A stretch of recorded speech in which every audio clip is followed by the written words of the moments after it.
అందరికీ నమస్కారం. ఈరోజు మేషరాశి వారికి జరగబోయే శుభాలు మరియు అశుభాలు ఏ విధంగా ఉన్నాయో తెలుసుకోబోయే ముందు ఒక చిన్న రిక్వెస్ట్. ఈ వీడియోని ఇంకా లైక్ చేయకపోతే వెంటనే లైక్ చేయండి.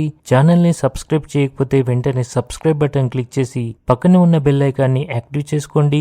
వీడియోని చివరి వరకు చూడండి. ఆఫీస్లో వివాదాలను సక్రమంగా పరిష్కరించడం అవసరం. మీ శ్రమ మరియు నిబద్ధతను గుర్తించడం ద్వారా అధికారులు మీ సంస్థలో మంచి అవకాశాలు అందించగలరు. ప్రతికూల పరిస్థితులను కోపంగా కాకుండా శాంతియుతంగా పరిష్కరించడానికి ప్రయత్నించండి. ఈ రాశి వారికి ఈరోజు ఒక స్త్రీ వల్ల ఆకస్మిక ధన లాభం కలిగే అవకాశాలు ఉన్నాయి. ఈరోజు అదృష్టం మీతో ఉంటుంది. ఈరోజు మీ ప్రవర్తనలో మరింత ఆధ్యాత్మికత కనిపిస్తుంది.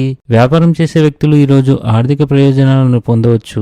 ఉద్యోగంలో నికార్సైన ప్రమోషన్ కి అవకాశం ఉంది. కష్టానికి తగిన ప్రతిఫలం పొందే సమయం. కుటుంబంలోని పెద్దల ఆరోగ్యం గురించి ఆందోళన ఉండవచ్చు. ఉద్యోగస్తులు ఆకస్మికంగా విహారయాత్రలకు వెళ్లవలసి రావచ్చు. క్రీడల ద్వారా మీరు శారీరక మరియు మానసిక ఆరోగ్యం మెరుగుపరుచుకోవచ్చు. ఇది మీ జీవన శైలిని సానుకూలంగా మారుస్తుంది. మీ ఆర్థిక పరిస్థితిని మెరుగుపరచుకోవడానికి కీలక ప్రణాళికలను రూపొందించడం అవసరం. ఇది మీ జీవన స్థాయిని పెంచుతుంది. కుటుంబంలో తల్లిదండ్రుల ఆరోగ్యానికి అనుకూలత ఉంటుంది. సమాజానికి సేవ చేసే కార్యక్రమాలు నిర్వహించడం ద్వారా మీరు ఒక మంచి ఆదర్శంగా నిలుస్తారు. ఇది మీకు మానసిక తృప్తిని ఇస్తుంది. మీరు మీ ఆరోగ్యం మరియు ఆహారపు అలవాట్లపై శ్రద్ధ వహించాలి. మీ అత్తమామల నుండి మీకు కొంత డబ్బు అందే అవకాశాలు కనిపిస్తున్నాయి.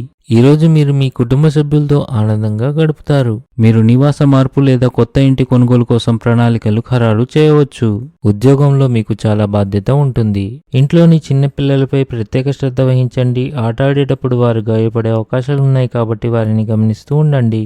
తప్పుడు ఆహారపు అలవాట్ల వల్ల కడుపు నొప్పి రావచ్చు. ఈరోజు మీరు ఏదైనా వ్యాపార ఒప్పందాన్ని ఖరారు చేసుకుంటే వివేకంతో మరియు విచక్షణతో మాత్రమే నిర్ణయాలు తీసుకోండి, లేకుంటే ఆర్థిక నష్టం సంభవిస్తుంది.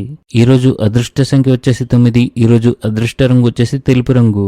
ఈ విధంగా ప్రతిరోజు మీ రాశి ఫలాలను తెలుసుకోవాలంటే ఈ వీడియోని లైక్ చేసి మీ మిత్రులందరికీ షేర్ చేయండి. ఛానల్ని తప్పకుండా సబ్స్క్రైబ్ చేయండి.